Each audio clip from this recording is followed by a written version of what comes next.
Hey, Mark, how are you doing, mate? I am 100% good to be here with you. I love it, man. We were just having this discussion, right? You said I'm 100%. I just love how it sounds. Well, like I said, I think I'm close to 100%, but what I always like to just set the intention because if I'm not, then I can will myself up to there because I'd rather not be below that and just, feel good, right? So yeah, 100% excited to be here, energized, smiling. I mean, life doesn't get better. I love it, man. And I gotta say, you're probably the person that I've been recommended to get in touch with the most. Oh, really? I love it. Okay. No, but there's been several people, and they're like, "You gotta talk to this Mark guy." And I've been busy traveling, doing Yeah. speeches, workshops. There's so many messages. Then another person, you gotta talk to Mark. Okay, and then it's like, okay, it's the same Mark. Yeah, exactly, right? That's good. I get that too often with others, and for me, it's usually after it happens 2 times, then I'm like, "Okay, I'm following the nudges from the universe here. It's time to set up a chat," which we did, and I'm happy we did that. Absolutely, man. Me too. And let's maybe start unloading Yeah. and unpacking for those of you who are listening and who are joining us live on the podcast. Feel free to post your question in the comments. We'll take some questions because today is gonna be an episode about questions, and I have just the right guy for that. Marc Champagne, the author of Personal Socrates, the host of Behind the Human podcast, multidisciplinary, creative, professional, coach, consultant, and what else not. He will share a little bit more about what he does. But I'm very excited to talk to you, Mark, and maybe just to give up a bit of a context. What do you do these days professionally? What Mm. is your focus and what are you passionate about? Yeah. Well, I mean, it's thank you for that question. I mean, everything, because there, as you probably imagine, and I know from your work as well, there's typically a few things going on. It's like we live in a multi hyphenated society, especially when it comes to entrepreneurship. So, you mentioned there's the media aspect of things with the podcast, and I'm working on a docu series as well. There's the book.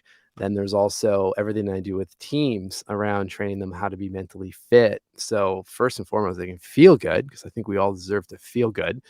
And then from that, you perform better, and the companies perform, and the retention's better, and the burnout is less, and all of that. So irrespective of the medium, sometimes that's in person, sometimes that's virtual, sometimes it's the book, the podcast. The through line is how can I make these practices or rituals and routines as accessible as possible to people because they are. This isn't something that you have to sign up for, a month-long retreat or a 14-day fast or something like that. I mean, this stuff you can literally do right now on the call with us.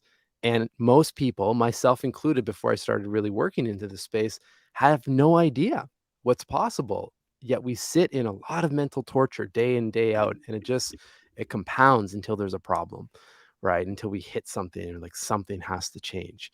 So for me, it's trying to help as many people as possible not hit that explosive wall essentially and be forced into the change and be able to have some preventative, little nudges, little course corrects, and then all of a sudden you start feeling better, and life just becomes better in general, right? I love it, man. And as I know that you center a lot of your work around the concept of mental fitness, I would like it if you can just maybe share with us what is your definition of mental fitness and why is that so important to you? Mm.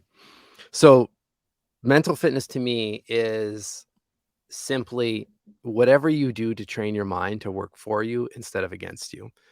And I came to that definition kind of out of necessity because when I first started to really speak about these practices, and it all started, years back when we launched a guided journaling app, I found there was a lot of conversation around mental health, which is good in the sense that we've come a long way to speak about our mental health openly and not be, shunned or hide behind emotions and how we're feeling and our thoughts and whatnot. But if you think about even just me saying mental health, you automatically are put into a place of I'm pulling myself out of a hole in a way. It doesn't feel very motivating. Anytime you hear those words, it's usually associated to something negative. Whereas mental fitness includes mental health. To me, it's the umbrella term, but it's also mental performance, mental optimization, mental resiliency. And it's in it, just like physical fitness, it can be motivating, right? It's empowering. It's like, okay, man, I want to become mentally fit, just like I want to become physically fit. Well, what do I need to do? I need to move today. What do I need to do for my mind? I need to take some time to let my mind breathe. I need to, maybe do a couple rounds of breath work or one breath and just an open posture. I mean, these are small little things, but they have tremendous impact into um, our days, which then fuel our weeks and our years and so forth. And that's why try to stay on the lens of possibility and positivity, because I feel like we can do more when we're in that mental state, right? That's when we think our best. That's when we feel our best. Because the opposite, which is the other state of mind, we're either in or not, because we're only ever in those two states of mind: a thriving state or a survival state. And we've all been in the survival state. It's not to say that we will never be in that state. It's just recognizing when we are and how we can flip out of it, because you typically don't feel good or do your best thinking and best work when you're in a place of stress or fear and anxiety. Yeah, and I guess nature, God, the universe gave us these stages for a reason, right? Survival Yeah, stage is not useless, right? It's there are certain situations that you have to be in this stage so you can do the right thing to survive. of But course. what about doing that on a daily basis and being worrying and being stressed about things you shouldn't be stressed? Mark, it's so interesting you're talking about that because this morning I woke up and I had a few kind of stressful weeks. Just many things were moving. I've been traveling, trying to fix things. Your exercise routine starts to suffer. Your Yep. nutrition starts to suffer. You're not sleeping so well, and I kind of get off my optimal state. And Yeah. and this morning I woke up and I was in the zone. I was in the zone, Oh, I love and it. I was like, man, I just everything comes together. I'm so present. I'm Yeah. so in the moment. I'm so focused. I'm peaceful. And I was just like, I was reflecting. I'm like, well, what happened? Well, the last couple of weeks you've been exercising every single day. You cut down on coffee. You started drinking a lot of water. You started not having many meetings, but meeting only positive people. Like Yeah. it's not one thing I did. It's a combination of all those small habits and steps that led me to a place that today I can say, man, what a beautiful day. What a Yeah. beautiful day. Exactly. It's those micro habits, those micro behaviors that then stack and create what you're experiencing. And the thing is, that state of flow and that vibe that you're feeling, you can flip into that in a moment's notice just by relying on a personalized set of practices and rituals that work for you. So okay, if I'm hydrated, if I lower my caffeine intake, if I'm sleeping well, if I'm moving my body, those things are going to create positive change for you. So for everyone listening, create your list. I mean, all of those things will for sure help you. Everyone should have sleep on their list, because it's the thing that if you're not sleeping 7 to 9 hours a day, just scientifically, you're stacking the deck against you. Doesn't matter what kind of practice we put in place, what kind of breath work, what kind of journaling. If you're not sleeping, resting, and recovering in the night, the science is so obvious. We're just not performing well and we don't feel well because we need that. There's a reason we need sleep. So please have that on your list. But then after that, just the question is, what are 5 practices or rituals or activities that when I do these things, I know with 100% certainty that my mind feels good. And then you have your list to default to. So as soon as you get that email that throws you off, or you just wake up and you're not feeling 100%, just default to one of those things in the list. and some may be longer. If it's exercise, typically it's probably 20, 30 minutes plus. But for me, it's, I'm just going to do a minute of breath work, and immediately in a different mental state. I do breath work with every team. I don't tell them I do it because, um, they come in with they kind of preconceived notions like, oh boy, he's going to show up in a robe, and what are we going to be doing here? Right. Again, nothing wrong with any of that, but that's not my vibe. Um, but all of a sudden, just, okay, everyone, we're going to set some intentions, and I'm going to lead you through 3 minutes. The room is completely different, and you can feel it within minutes. And that's the point, is just to show all of us, myself included, that this state change is accessible at any point, right? Because what's the alternative? We can stay in that looping mind, narrative of, oh, why did they reply like that? Or even in my case, like, why didn't they reply? Did I do something? Did I not send the right proposal details? Like, whatever that is, that's just not productive. And it definitely doesn't support feeling good. And when you flip into that loop, of course, it's going to be hard to see a clear path forward or be present with your friends, family, kids, and so forth. It's just natural. You're clogging up your mind with a lot of mental debt, right? And it doesn't have to be like that. Just like you can be in that flow state more days than not. I love it, man. And I'm actually curious to hear what are your current mental fitness practices. I think it's going to be interesting to the audience to kind of learn what do you do now, but also how did you get to that list? Did you have Yeah. to experiment and try things out and something didn't? What was the process of you to actually coming to this list? Yeah, I love that question. I mean, I'm experimenting every day essentially with the practices. What is consistent is the time, is prioritizing the time early in the morning. I get up at 5:40 every morning, and usually there's about an hour there of mental, I'd say maybe an hour and a half of mental and physical fitness. And I'll share, the consistent practices that are there, but the things that I'm playing with and so forth as well. But to answer your last question, because I think it sets it up, how I came to this routine this is probably 15 years ago at this point.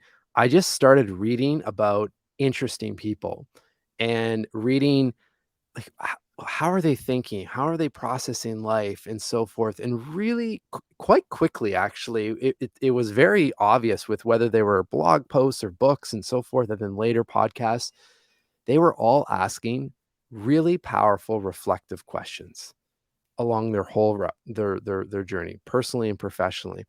And what happened is I started writing down some of the questions that were resonating with me, and then I would answer them in relation to wherever I was at, in my life, and just did that for years and years. And when you start any of these practices, just like physical fitness, if running's your thing and you start to run, all of a sudden you kind of join into a running community of some sort. Next thing you know, you're like, oh, I'm noticing people are doing yoga to stay really flexible so they can run even better. And all of a sudden, oh well, their nutrition is like really dialed in. What are you doing? And you start to see more things, right? And you start to experiment, and you're exposed to this whole other world. And that's what continually happens on this side. The more you're curious about, okay, well, what are people that inspire me? What are they doing to train their minds to work for them, right? And journaling, or just, you can just call that reflection, because we all journal. We just may not do it intentionally, but we're all asking questions. We're all thinking, some more than others. And my goal is just to show that if we do it intentionally, if we ask good quality questions, the right ones, and lots of them, then all of a sudden you have a really powerful journaling practice. So that's the one that I use the most. The one that even this morning, I woke up feeling a bit off, and I wrote that. I feel a little off, and then all of a sudden, by the end of it, I was left with I went through a flow of, oh, like, what's driving that? What's the fuel that's driving me feeling off? So I can cut the fuel source, and then finished with, there's a lot of really great things happening, right now. And I listed those things out. And this podcast was one of those. Like, I knew that this would, just having, having had the first conversation with you, I knew it'd be impossible not to leave this conversation feeling energized. So for me, that's the win. And hopefully, of course, people on the other side if I'm feeling energized and motivated, hopefully there's, I say some smart things. Let's just say. But my point being, that whole sequence of journaling took maybe 6 minutes and completely shifted how I woke up. And then it led into the thing that I'm doing the most, probably no surprise, just based on what I've shared so far, is I've been doing breath work, and I use an app called Othership for that, which is really really well done. Different styles of guided breath work, anywhere from a couple minutes to 30 minutes or 60 minutes, depending on what you want to do, for example. So typically I'll get a few minutes of that in.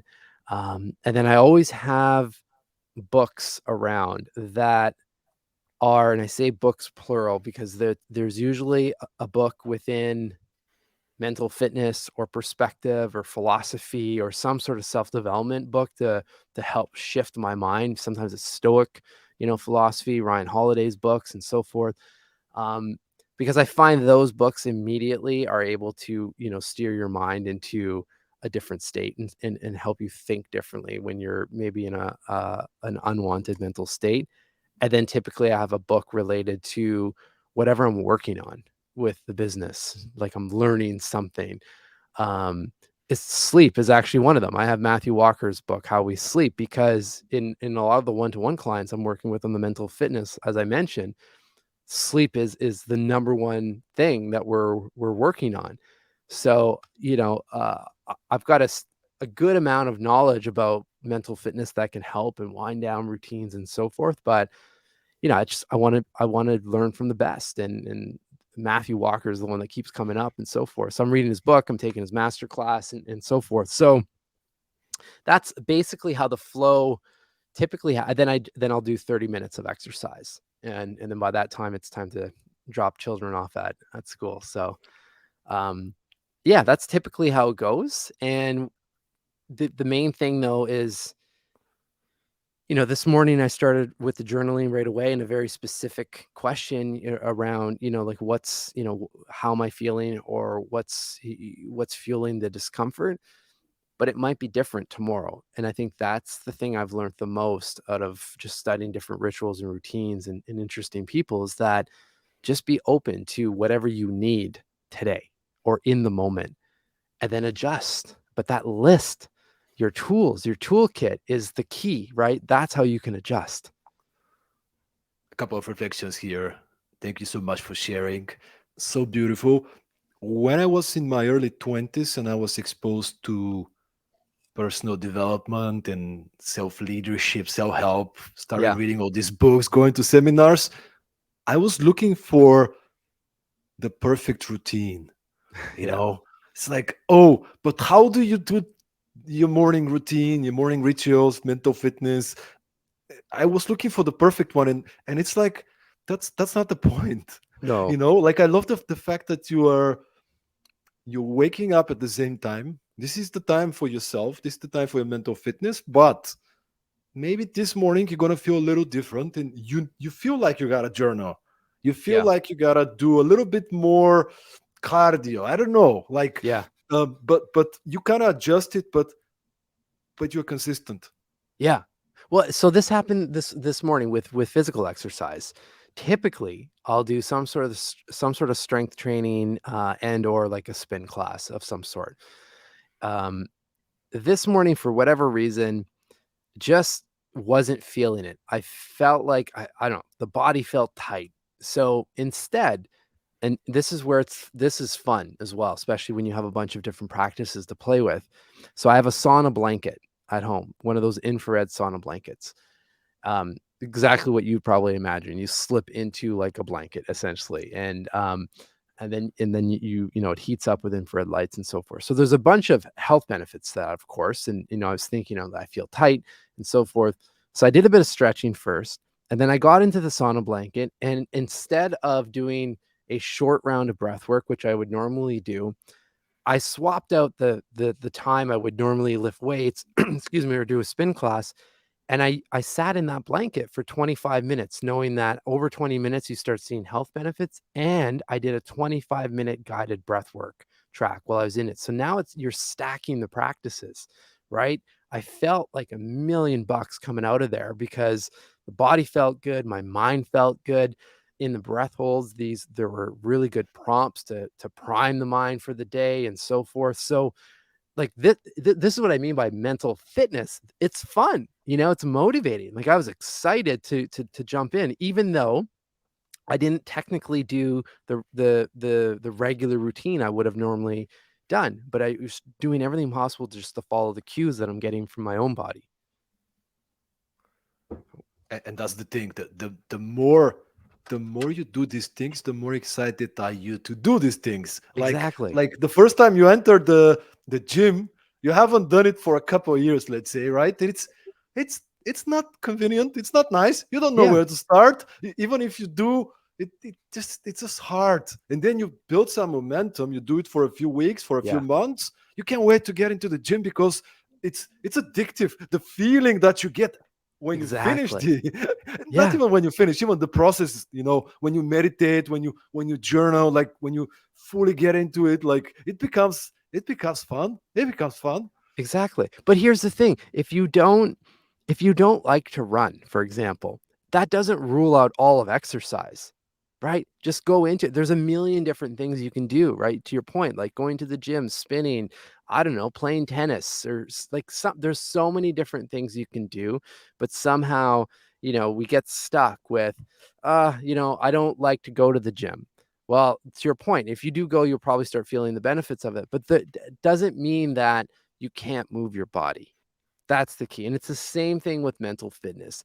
Maybe you don't like meditation. I'm not a huge fan, and I know all the science behind it. I like breath work more. So, well, why keep resisting, the practice when there are other things that I can do, right? So it's the same thing with mental fitness.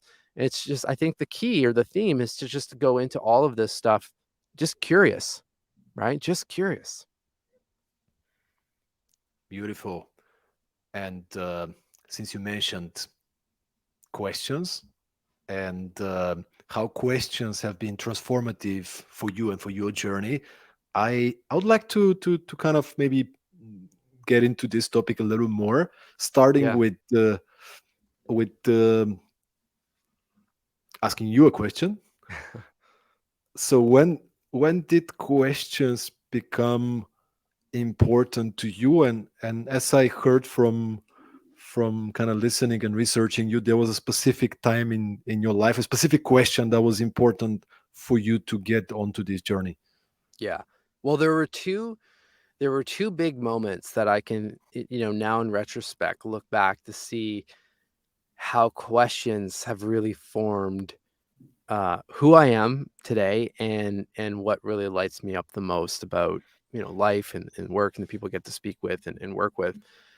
One was, we've touched on a little bit was in those, in the early days of studying other people and noticing that they were asking really powerful questions, right? That started for me, it started the journaling practice. It started to train my mind to be more curious and see the questions in front of me. So that I did and continue to do. But did it for about, I'd say 10, 12 years until getting to a point where an idea sparked. And the idea was this practice of journaling has been so transformative for me personally and professionally. Yet I feel like most people don't have a clue on what it's all about and how to do it. Or they have a Hollywood version of it, which is, the young child in a dimly lit room kind of journaling about the crush at school, which again, there's nothing bad about that. But that's not what I was noticing, excuse me, studying all of these leaders and these brilliant thinkers. Their journaling was if I think of, recently I just wrote a profile on Elon Musk. I mean, all of his companies started with questions.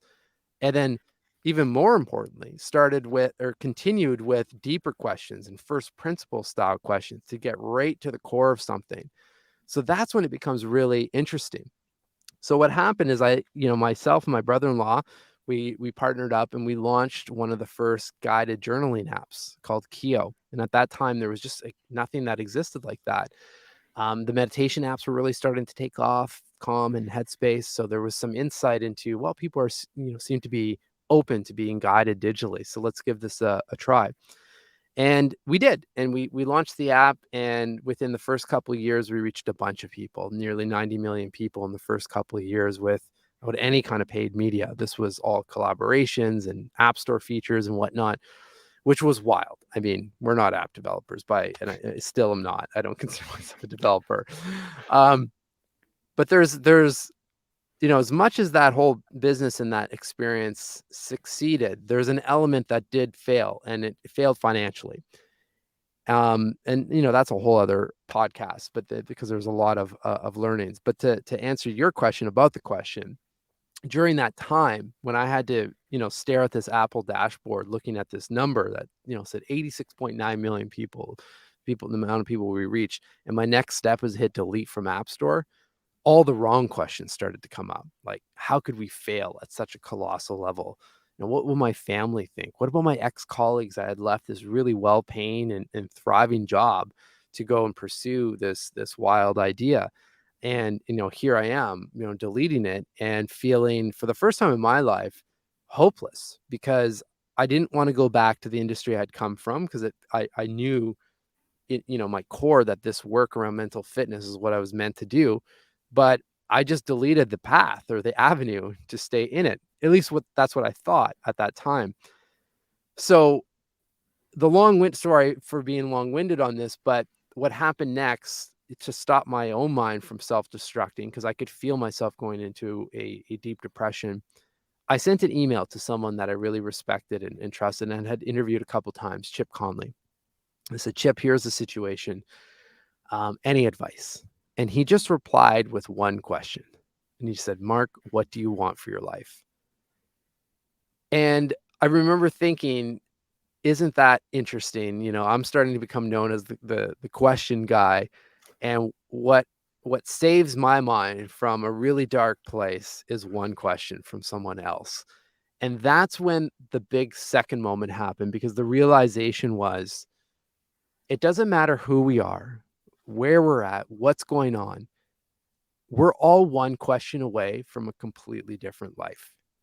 And for me, that was that question in that moment, because it was posed by someone I trusted and respected, and it was well timed, right? Because if I ask that question today, it's helpful, but it doesn't have the same impact that it did when he asked it, because he flipped my mind back out, took it out of a survival state and into a thriving state.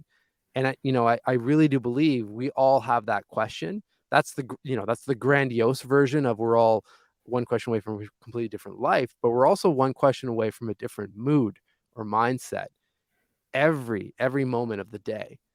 And that's what forms the core of my work at this point. And I surround all of that with the mental fitness to help set ourselves up to feel good and thrive.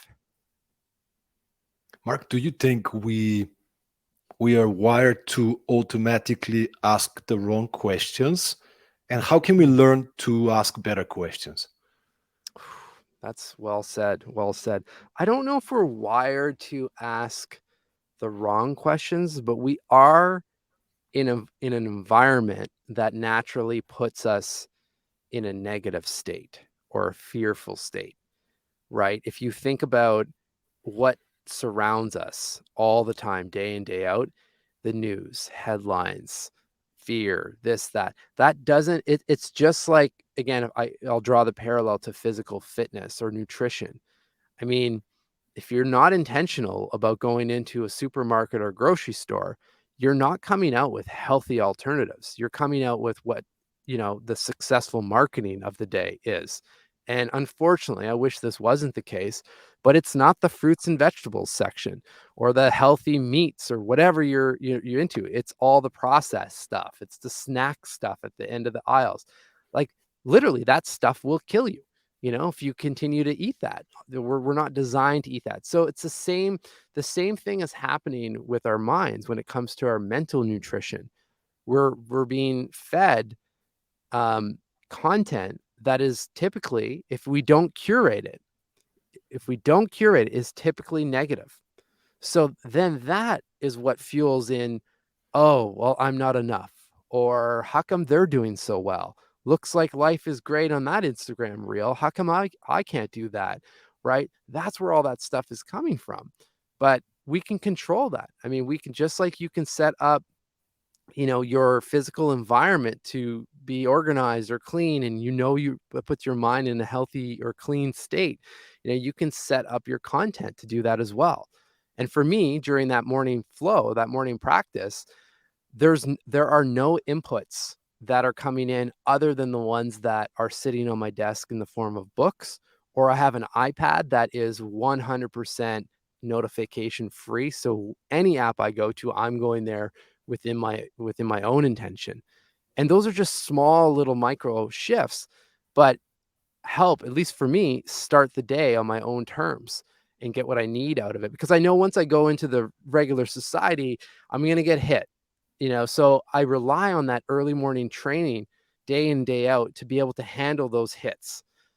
Because it's inevitable, as much as I wish that wasn't the world we live in. It's just, I think we need to be realistic that's the operating environment.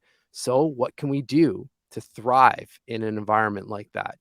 And there are many things, but one of the big ones for me is to have these mental fitness practices in play to train our mind, right, for those in the moment moments, but also as a preventative measure as well. What I hear is to prevent the mental autopilot, especially when Yeah. it's not serving us, and to be quicker to get aware about your mind playing games and asking questions which are not going to serve you in this very situation. Why is that happening to me? How could I be Yeah. such a loser? I mean, great question, right? That's Yeah. not Yeah. really productive. As No, opposed to who can help me to resolve this? Or exactly. Yeah. And, you know, kind of what I deployed this morning, what's great right now. We forget about those things. And this can happen, this can be a daily practice. You just, as you go through the day, just write down something so it's in front of you. It could be directly on a desk if you have a glass surface or a cue card or a notebook, but have it in front of you. Like, write down the wins as you go throughout the day. And then by the time you get to the end of the day, you see this massive list, right? And think of the micro things, the small things, like even just enjoying a good quality cup of coffee if that's your thing. Or, hey, yeah, you know what? I feel hydrated. The small things, because we default to, yeah, I feel, I have my health, my home, my family, which are all things to be grateful for. But it's the small things. Like, what is it about the home? Is it the fact that I, have a functioning laptop that has good technology that allows me to do things like this? Most of the people in the world don't actually have this. So let's remember, right, how grateful that this stuff, is here for us. And that's materialistic, obviously, but just even the feelings, moments where I felt, motivated and alive. And you start seeing this list develop. And that, just by seeing the list develop, keeps your mind in a thriving state and allows you to flip out of those other questions, right, that we get hit with. talking about those other questions, I want to encourage and invite everybody to check out Mark's book, Personal Socrates. I Thank you. love audiobooks, so I'm listening Yeah, to it, recorded right obviously. here in this booth. There you go. There you go. And you can listen to how many hours of Mark's mindful and present voice. And I gotta say, I love it, man. And the reason I love it is, first of all, I love listening to your voice. That's one. And Thank it's all you. this kind of philosophical sort of, triggering thoughts, self monologues in a way. but Yeah. but I think what's very interesting about the book, and it took me a bit to get used to the style of it, because it's very different than the usual normal book.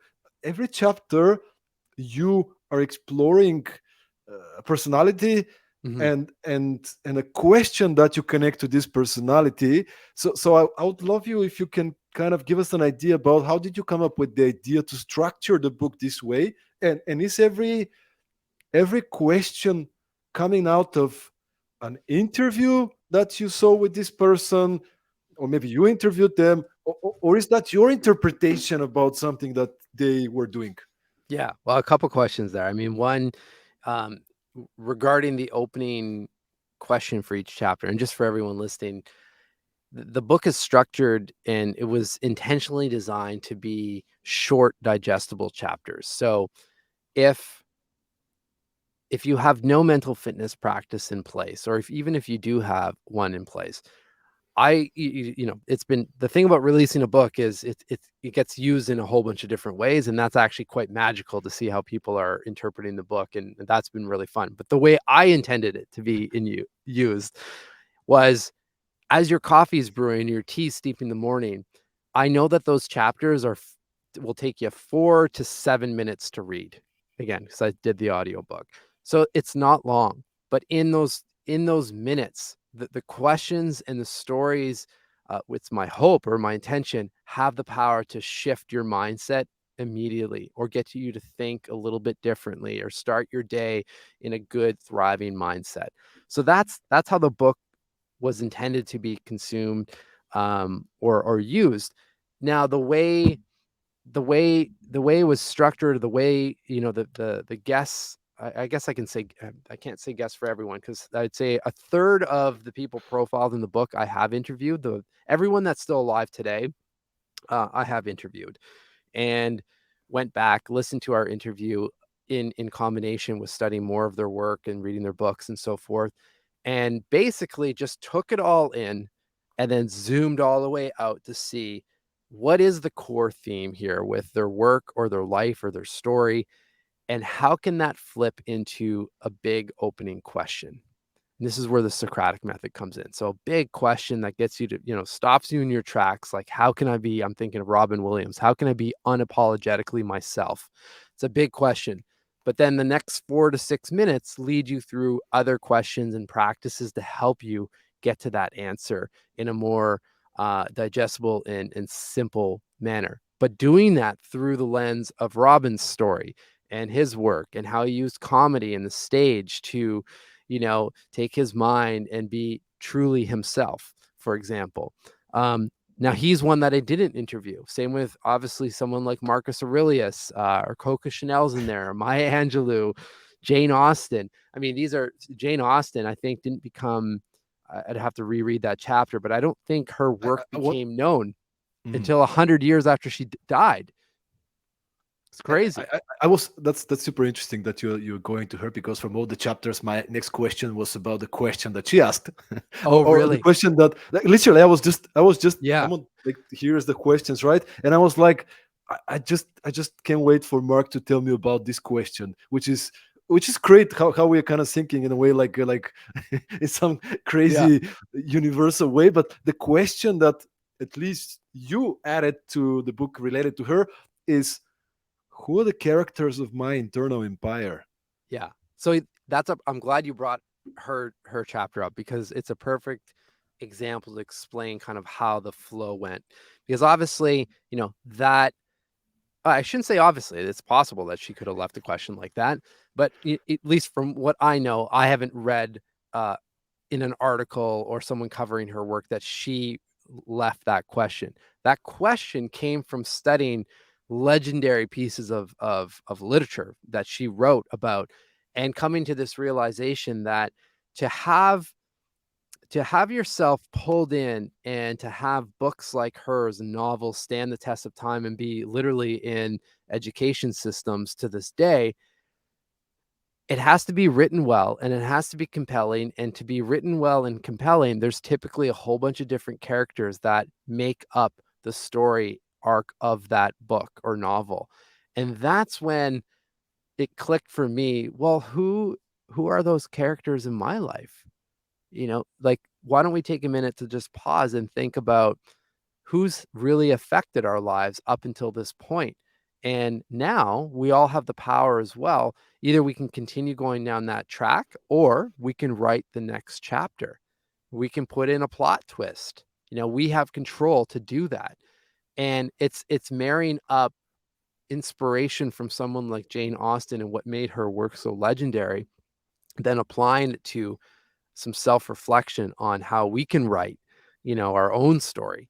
We don't have to be a best-selling author to do that. We can write our own story today, and start working towards, where we want that to end. And that's how the book is structured. And Jane Austen is an example, but there's a similar theme with Picasso, around, art and painting and so forth. Then you have, different people like Kobe Bryant and Apollo Ono in the sport world, billionaires, other creatives and so forth. So it's just to try to bring different stories and perspectives. And I'm sure you heard this in the intro, but the way I suggest people consume it is not necessarily to read it cover to cover or listen to it cover to cover, but to go into the table of contents and see what question or person draws your attention, because intuitively that's probably the piece of content that will help you most in this moment. And just like we've been talking about physical fitness and mental fitness, then that will lead to the next profile or question. And all of a sudden now it becomes very intentional and useful to you specifically wherever you're at in your life right now. My intention from this podcast episode is for people to get inspired to ask themselves better questions. And for that to happen, I feel like we can maybe explore a few more of the questions that you ask in the book, Sure. because they're brilliant questions and it could be inspiration for people to either use these questions or go and find questions that are relevant for their situation in the moment. But I think examples are always a good way to start. And by Yeah. the way, I'm smiling when you talked about Jane Austen and her question, because the first ever speech forward slash workshop I did was called "Life is like a movie," Oh, no, where I yes. was I was drawing, you know, practical knowledge from my time as a movie producer and movie Yeah. director to Yeah. kind of create the toolbox for people to start seeing their lives as if they were the directors and producers and main characters, which they are, Hmm. but not always consciously we say, if I'm the producer of my movie, if I'm the screenwriter of my story, what's the next chapter? What you just said, right? Yeah. What would be the next chapter if I want this story to be a comedy or like a fun love story or whatever, right? Like, Yeah. what if we start designing intentionally? Yeah. Well, so can I share an evening practice in that theme? Okay, great. So one of the things that I do myself and also suggest quite often is exactly the language that you just mentioned. Let's play out our own movie, play out the story to our own movie. And what you can do is right before you go to sleep is close, your head hits the pillow and you close your eyes and start playing that out. If you want to be traveling to Rome or something overnight and living a certain life, and there's certain people around you, there's nothing stopping you from going there in your mind first before you realize it in the material, real, physical world. And often, and the thing is, we know this with athletes because this is a common thing. They visualize the race, they visualize how they're going to feel, they visualize how they're going to, um, you know, um, address a problem that may happen as they're, ripping down the downhill ski run. They've played a lot of this out already, so that when they get into that environment, they're not flipping into survival mode. They're relying on their training. Now you can do the same thing with, obviously, if you're giving a speech, or if you have to if have to present in front of the team, you're trying to present to get a $1 million budget for your brand. I mean, go through the flow of how you're going to feel in front of those people and how you want them to feel when you're done, and just setting those intentions and feeling it out. I'm always blown away at how that whole thing typically materializes almost exactly how you play it out in your mind. Now, those are very intentional use cases, but it can be just a real fun process of going to bed not in an anxious loop or worrying about your to-do list, and just play out that movie. Like, no rules, doesn't have to lead to anything, but just allow your mind to go and dream and do it, right? So fun. Yeah, you're literally programming your mind about where to focus. There's so much Yes. science behind it as well, but Yeah. it's also a good practice. So hopefully people listening, you're taking notes, and maybe tonight you want to give it a try and try to visualize the movie of your life, of your next day, of you achieving your goals and killing the dragon and like Yeah, yeah. Well, saving and the you'll fall prince, asleep whatever it is for faster. you. That's the other thing. I mean, there's whole industry on this. Calm's the biggest thing in their meditation app is sleep stories. So there, I mean, there's a reason they have that. It works. So you'll also, if you have a hard time falling asleep, it instead of having a narrator from Calm read you a Cinderella movie, why don't you just play out your own movie and fall asleep Love it, man. and bring in Love some it. visualization there? So the next question that popped into me, and you said you should intuitively look into it. So I kind of intuitively did. And it's actually a person that I admire, and I've been inspired for years following him. This is Chase Jarvis. Oh yeah, And his you recently question. interviewed him, didn't you? No, I haven't. I haven't. Okay, No, okay. I I thought you did. haven't. I would love to though. I would love to. I've been in touch a little bit on Instagram, so I would Okay. love to get in touch. I don't know him personally yet, so but the question you relate to him is, what is my inner calling? Yeah, yeah. That's So to that's a big question. That's almost like a who am I question, which I suggest, if you're called to go there right away, great, go for it, go down that road. But I also suggest that to answer a question, what is my inner calling? We have to try to break away some of the other mental clutter. And what I mean by that is this is a perfect example. You know, make sure you're sleeping properly. Start checking in with yourself in the mornings, just to get to this place so that you can answer that question as clear as possible and that you're not getting surface level answers, because it's hard to answer a question like what is my inner calling if you're running to the next meeting, or if you're stressed about making rent or your mortgage payment and whatnot. Like, you need to be in a place where your mind is still. So you can do that right now. One of the ways you can do that is write that question down in a notebook in the evening, go to sleep, and then wake up. And the first thing you do after a big glass of water is answer that question and keep going until you've got a couple pages. Because then you don't have the influence and the inputs of the outside world that typically will hijack our mind, right? So it's a way to get clear. And Chase went through a lot of interesting situations. For those of you who don't know him, he's an award-winning entrepreneur, really well-known photographer, working on huge campaigns with Nike and with professional athletes in extreme sports. Built one of the largest online learning platforms, Creative Live, which I can't remember who that sold to, but sold to someone recently. Um, and all of that wouldn't have been possible if he would have continued down his original path, which was I think it first was to be a professional athlete. I think he was playing soccer, and there was something there. He was going to school on a full scholarship. There was something though that told him, like, that's not my path. And then his parents and people and his mentors and whatnot said, well, if you're not going to do that, then you need to become a lawyer or a doctor or something like that. It was a professional career. And he started going down that route as well. But it wasn't until he got clear on, like, what is, and hence the question, my inner calling.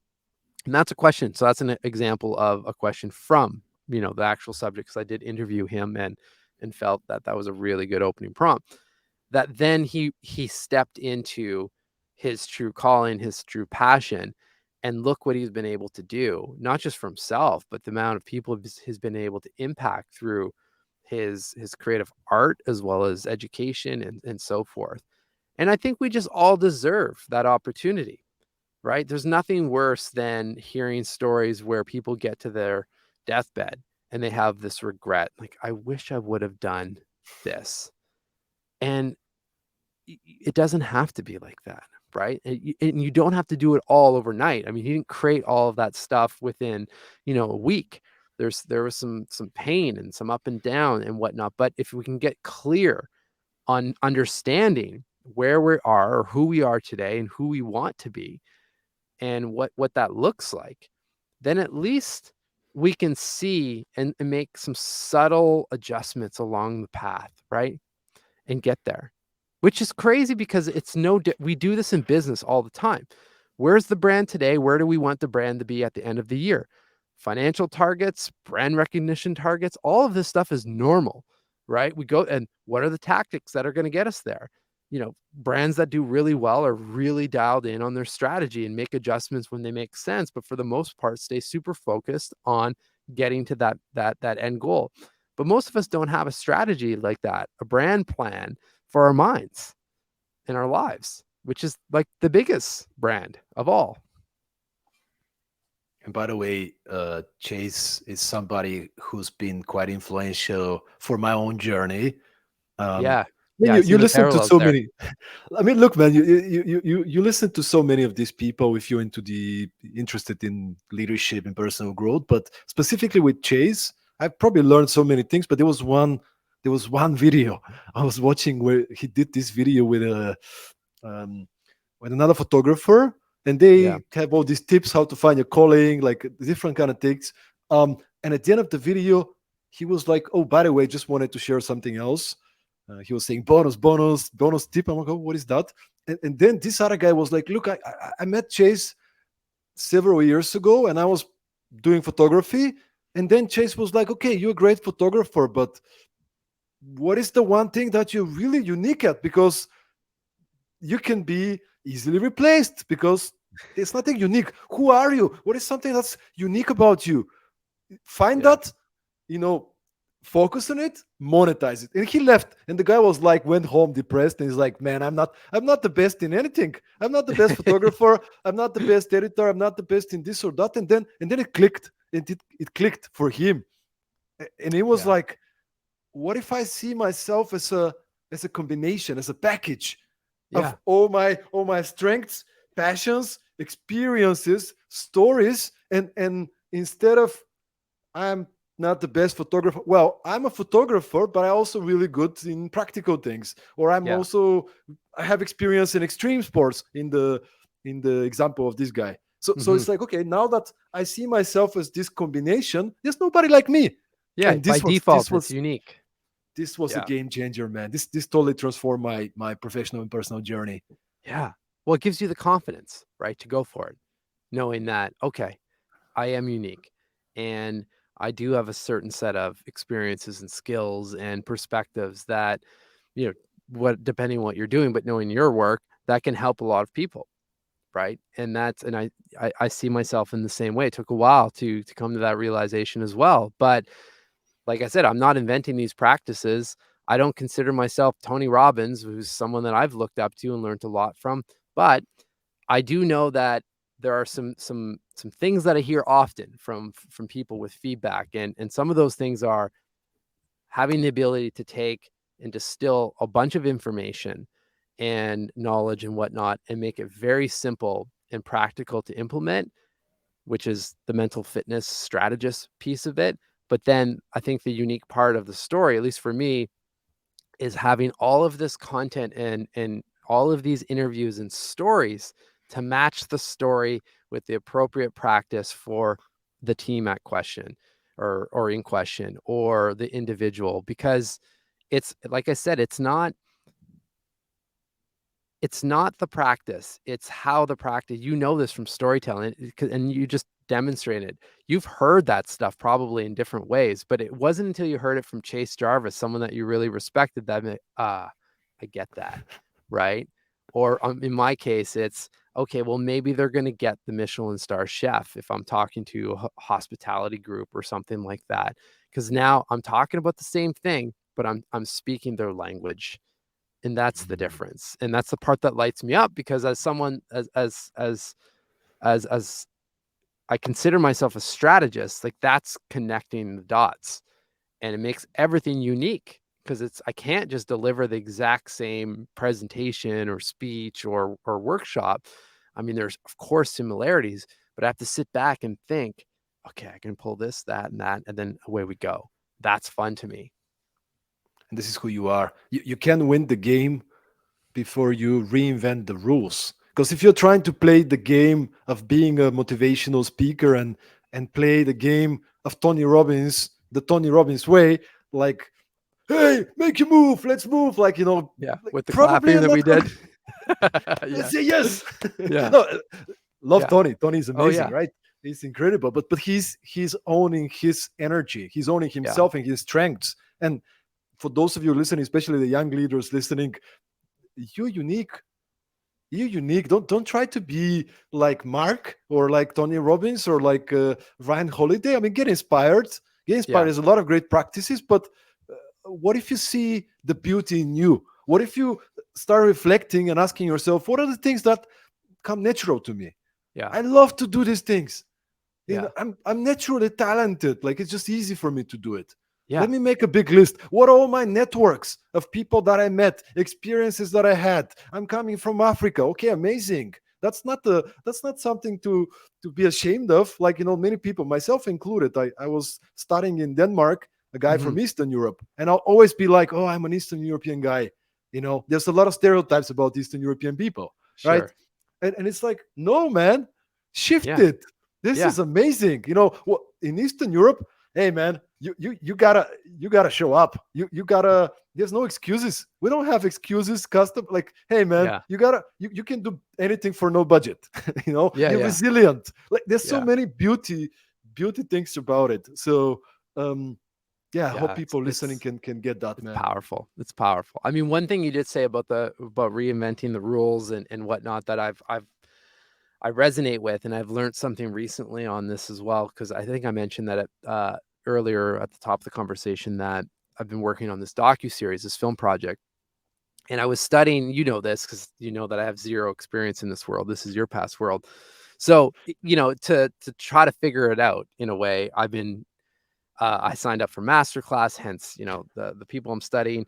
And I just started taking classes with directors, producers, screenwriters, actors, and so forth, just to understand the rules that industry plays within historically. And I think it was in a session with Martin Scorsese where he said something that really resonated. He said, to do really well in this industry, you have to break the rules, but you have to understand the rules first to break them.